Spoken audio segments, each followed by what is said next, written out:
Okay, so hello everyone, my name is Shivam Saranam, and in this video we are going to start class 11th physics. Okay, and the second chapter basically we are going to start the units and measurement.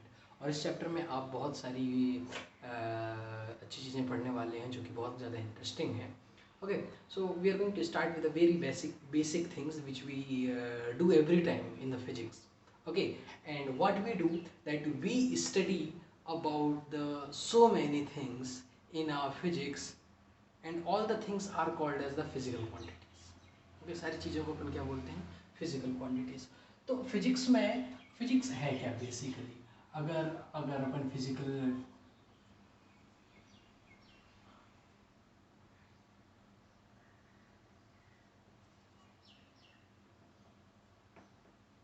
Okay physics है क्या. Physics is basically the study of nature और the study of the things which is around you. क्योंकि अगर आप आपके surrounding में जो भी सारी चीज़ें हैं वो सारी चीज़ें किस में है, नेचर में है. तो नेचर के नियम को पढ़ना है, नेचर के नियम को पढ़ना, नेचर के ऑब्जेक्ट्स के बारे में पढ़ना. जैसे कि अब मेरे हाथ में ये मार्कर है या पेन है, ऐसा पेन मैं इसको यूज़ कर रहा हूँ. So this has certain properties, certain characteristics. Okay, जैसे क्या, जैसे मैंने इसमें अपने हाथ में इसको रखा, so I am experiencing its weight. Okay, and that is its one property. And it has certain length, इसकी एक पर्टिकुलर लेंथ है, तो वो एक क्वांटिटी हो गई. इसकी एक इसका एक क्रॉस सेक्शन एरिया है, ठीक है, और इसका कुछ वॉल्यूम होगा, इसका कुछ कर्व सरफेस एरिया होगा. तो सारी चीज़ें इसकी क्या है, फिजिकल क्वांटिटीज़ हैं. और जो तुम आजू बाजू अपने देखोगे तो जितने भी ऑब्जेक्ट हैं सबके पास ऐसी कुछ ना कुछ तरह की प्रॉपर्टीज़ होती हैं. तो इन सारी प्रॉपर्टीज़ के बारे में अगर अपन देखें तो सब में एक चीज़ कॉमन है, अगर अपने को डिफाइन करना है physical quantity, that all those things can be measured. उनको हम किसी एक यूनिट और एक नंबर की सहायता से एक्सप्रेस कर सकते हैं. जैसे कि अब इसकी लेंथ है, तो अगर इसकी मैं लेंथ की बात करूँ, let's say I am saying that its length is 12 centimetre.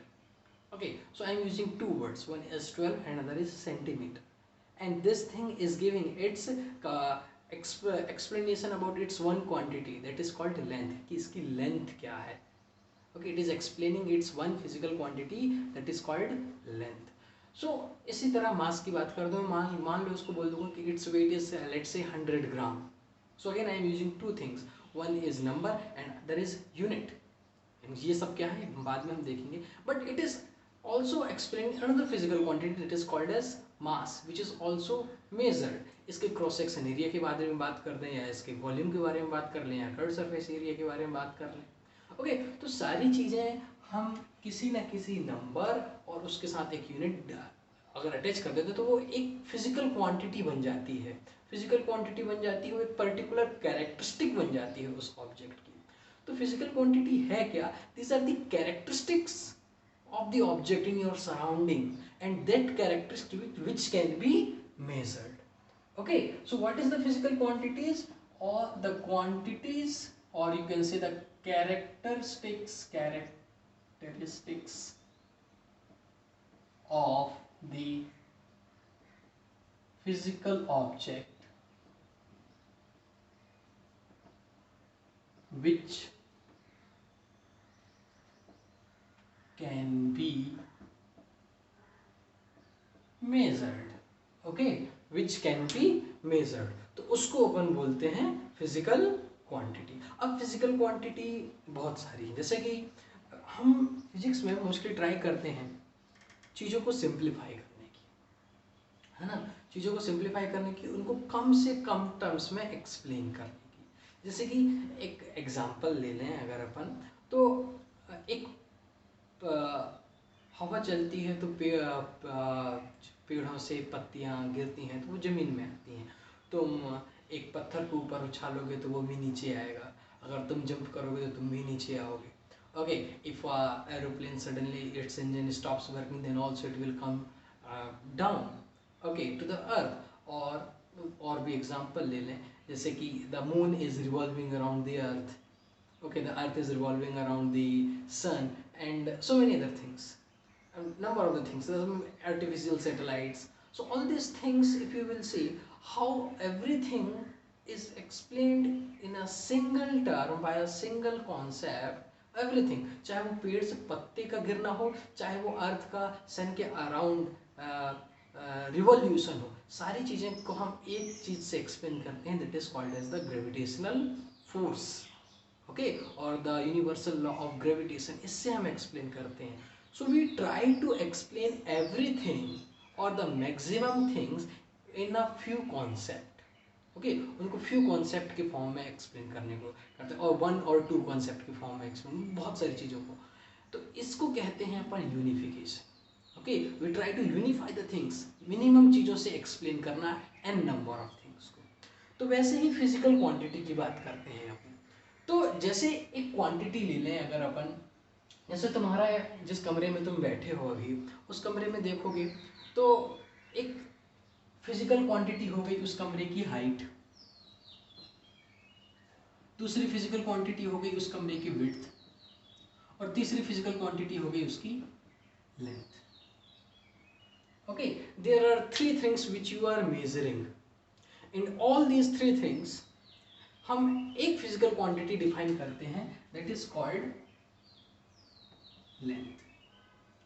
Length कौन सी फिजिकल क्वांटिटी है जो एक पर्टिकुलर डिस्टेंस को क्या करती है, मेजर करती है, that is.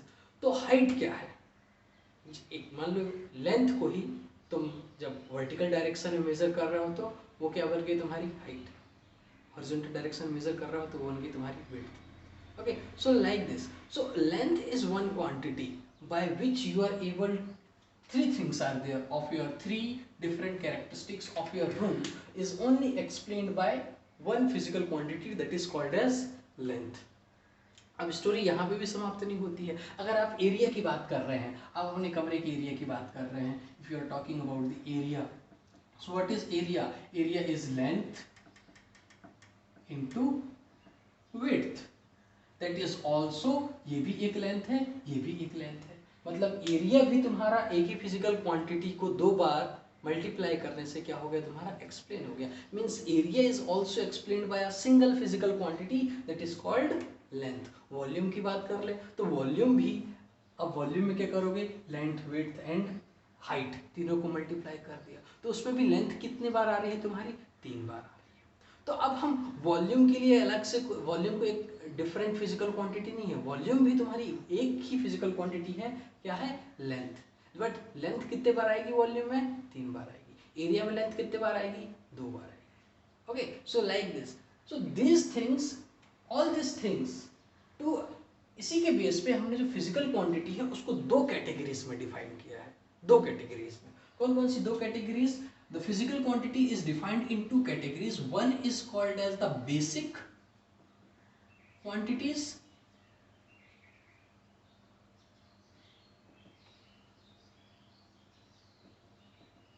and other is called as derived quantities. ठीक है, बेसिक क्वांटिटीज और डिराइव्ड क्वांटिटी, 2 तरह की क्वांटिटी है. तो अब देखो वो चीज़ें हैं क्या, बेसिक और डिराइव्ड क्वांटिटी. और बेसिक को हम फंडामेंटल क्वांटिटीज भी बोलते हैं, जो बेसिक या fundamental quantities. So 2 kind we in 2 different categories we have defined.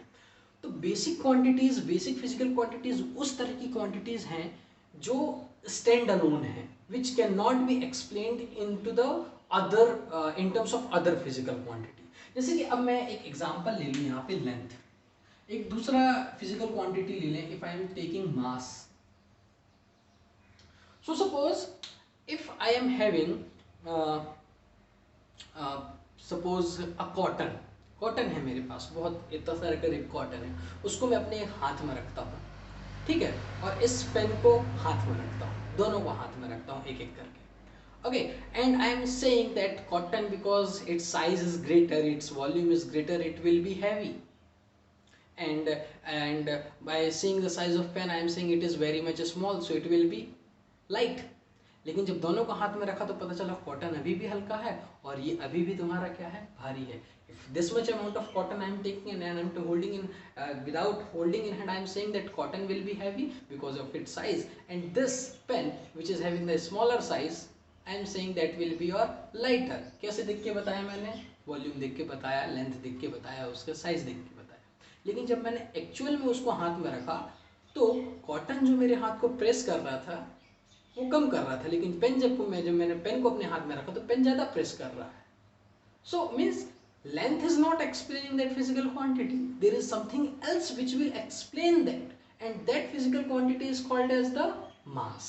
वो उसको कौन सी फिजिकल क्वांटिटी एक्सप्लेन कर रही है? मास। मतलब लेंथ और मास दोनों में एक दूसरे के इंडिपेंडेंट है ना?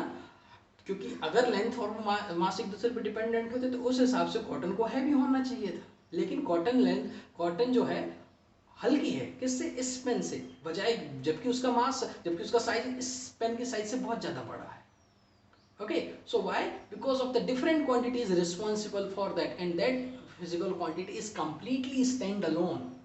Okay, and so does here mass. Length cannot be explained in terms of mass, and mass can also be cannot be explained in terms of length. दोनों अपने आप में एक independent quantity है, ठीक है? दोनों अपने आप में एक independent quantity है। So अगर मैं एरिया की बात करता हूँ तो एरिया कैसी क्वांटिटी है? Is it an independent quantity? No. If you will write area is equals to length into width, so what is coming here? Here is coming length and width, width is also a length. तो ये area fundamental quantity नहीं है, क्योंकि area को अपन किससे explain कर पा रहे हैं? दो क्वांटिटीज से, which is both two quantities are belongs to single quantity, that is called as length. Volume की बात करें तो वॉल्यूम भी किससे एक्सप्लेन हो रहा है? तुम्हारे लेंथ से। क्या लेंथ को अपन वॉल्यूम से एक्सप्लेन कर सकते हैं? नहीं, लेंथ को वॉल्यूम से एक्सप्लेन नहीं कर सकते।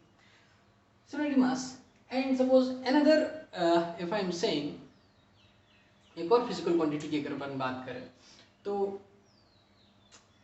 मैं बोलता हूँ कि आज तुम घर जाओ, अभी घर जाओ और 2 घंटे बाद आना। दूसरे व्यक्ति को बोलता हूँ तुम आज घर जाओ, कल आना। तीसरे व्यक्ति को बोलता हूँ तुम अभी जाओ और शाम को आना। फिर मैं तीनों को बोलूँ कि जो तुम समय, इसको लेंथ में ना, okay, measure that in length, कितनी डिस्टेंस का हुआ, कितना हुआ। तो कोई ये सेंस होता है किस चीज़ का? That is not making any sense, because that thing can not be measured in either in length either in mass. दोनों को वो एक्सप्लेन नहीं कर पा रहा। तो वो है क्या? वो तीसरी चीज़ है। ओके, है क्या? That is the, you can say, the interval between two things, when you are going and when you are coming back. That interval, that is called as the time. That is a third kind of physical quantity, or that is the third kind of fundamental physical quantity. So तीसरी quantity कौन सी हो गई? तीसरी fundamental quantity क्या होगी? Time. All these are fundamental, ठीक है? ये सारी किस तरह की क्वांटिटीज हैं? Fundamental quantity. So all those quantities which can not be explained in terms of other physical quantities are called as the fundamental quantity, and which the quantities which can be explained in terms of other physical quantity, those are called as the derived quantity. तो ये हो गई fundamental quantity। अगर इधर derived quantity लिखते हैं अपन,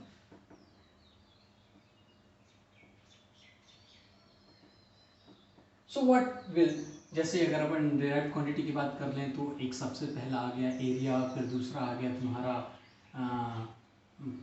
volume को भी अपन एक्सप्लेन कर पा रहे हैं। अगर मैं डेंसिटी की बात करूँ तो डेंसिटी क्या होगी? डिराइव्ड क्वांटिटी, क्योंकि डेंसिटी इज इक्वल्स टू क्या होता है तुम्हारे पास? Mass upon volume. Mass, now it is explained in terms of mass and volume. So mass is a fundamental quantity and it is volume, it is also a derived quantity, but in that you will have mass upon length into length. So it is explained in terms of the fundamental quantity या फिर other quantity के term में। ऐसे बहुत सारी quantity हैं, तुम ले लो फिर force, तुम ले लो फिर speed, acceleration,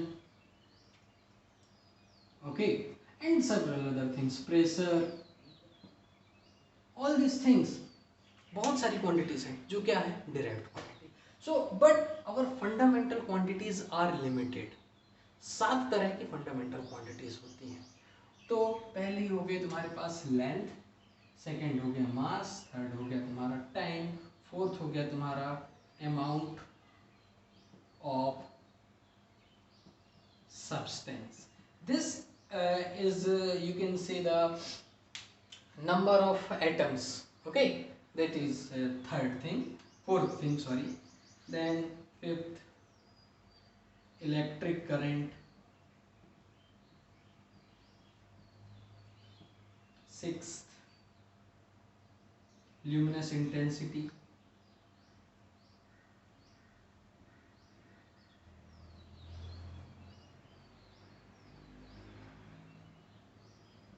And another one is there,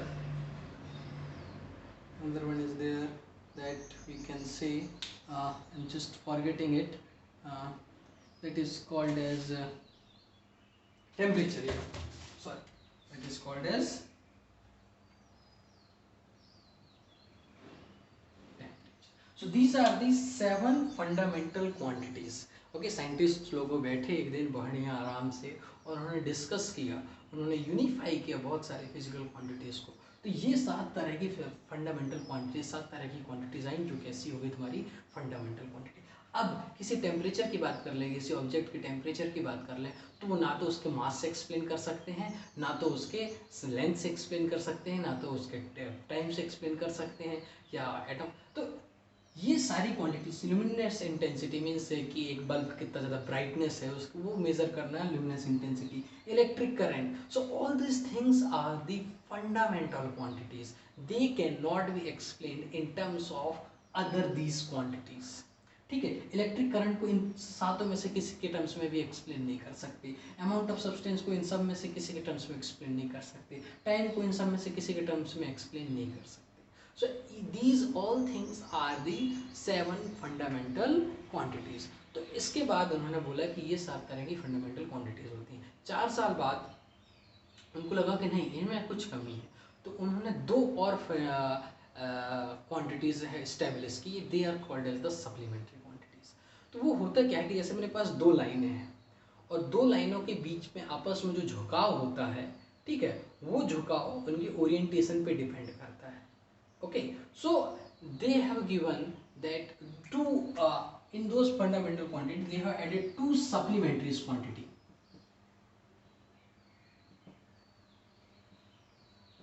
Okay, and this supplementary quantity is called as the planar angle.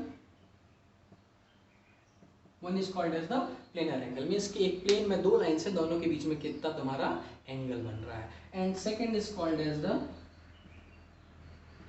solid angle. Solid angle means suppose in form of cone we are going to measure, in solid we are going to measure the angle. So most of you remember in birthday, your birthday cap जो रहती हैं, जो sir में पहनते हैं बच्चे जब उनका बर्थडे रहता है सेलिब्रेट करते समय, so that is a form of solid angle, उसको बोलते हैं अपन सॉलिड एंगल। कोन के फॉर्म में वो क्या होता है, तुम्हारा मेजर होता है। सो अपन ने क्या देखा कि फिजिकल क्वांटिटी क्या है, फिजिकल क्वांटिटी क्या है, the quantities which can be measured. अब उन फिजिकल क्वांटिटीज को अपन ने 2 कैटेगरी में डिस्क्राइब किया, that one category is called as the derived quantity and rest from them all those quantities which are left, they are called, some 7 quantities will be called as the fundamental quantities which cannot be explained in form of each other। वो अपनी stand alone quantity, जैसे मास को length के form में explain नहीं कर सकती, time के फॉर्म में एक्सप्लेन नहीं कर सकती, वो अपने आप में एक स्टैंड अलोन क्वांटिटी है। Time can not B explain in terms of length, in terms of mass, luminous intensity, mass, electric current और temperature, that cannot be explained, that is a standalone quantity।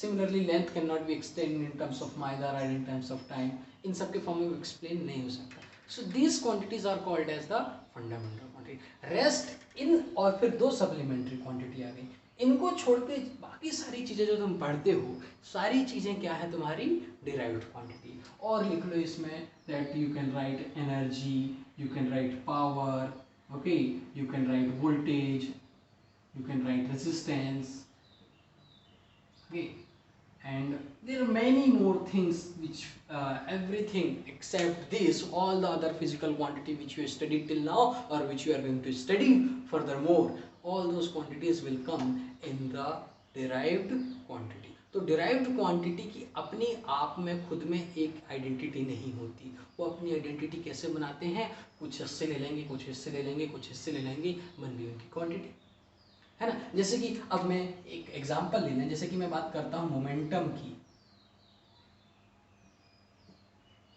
So momentum है क्या? Momentum है तुम्हारा mass into velocity, ठीक है। और velocity क्या है? वेलोसिटी है डिस्टेंस और डिस्प्लेसमेंट अपॉन टाइम। तो इसमें मोमेंटम को देखो, मोमेंटम ने कौन कौन सी क्वांटिटी ली? सबसे पहली क्वांटिटी ले ली मास, फिर ले लिया डिस्टेंस मतलब कि लेंथ, फिर ले लिया टाइम मतलब कि ये। तो इसने 3 क्वांटिटी को मिलाया और एक अपनी नई फिजिकल क्वांटिटी बना ली, है ना। इस तरह से अगर अपन प्रेशर की बात करें, इसी तरह से एनर्जी की बात कर सकते हैं, इसी तरह डेंसिटी की बात कर सकते हैं। तो ये सारी चीज़ें यहाँ पे इस साइड जितनी लिखी हैं वो सब क्या करते हैं कि इधर से थोड़ा सा इसको उधार ले लिया, थोड़ा सा इसको उधार ले लिया, थोड़ा सा इसको उधार ले लिया और उधार ले लेके अपनी एक नई आइडेंटिटी बना ली। तो वो आई कहाँ से? They has been derived from this fundamental quantities. All this quantities have been derived from this fundamental quantities. So that's why they are called as the derived quantity. And ये नहीं हो, मास कहीं इनमें से किसी में नहीं आ रहा, वो अपने आप में एक स्टैंड अलोन चीज है, इसलिए that is called, that's why they are called as the fundamental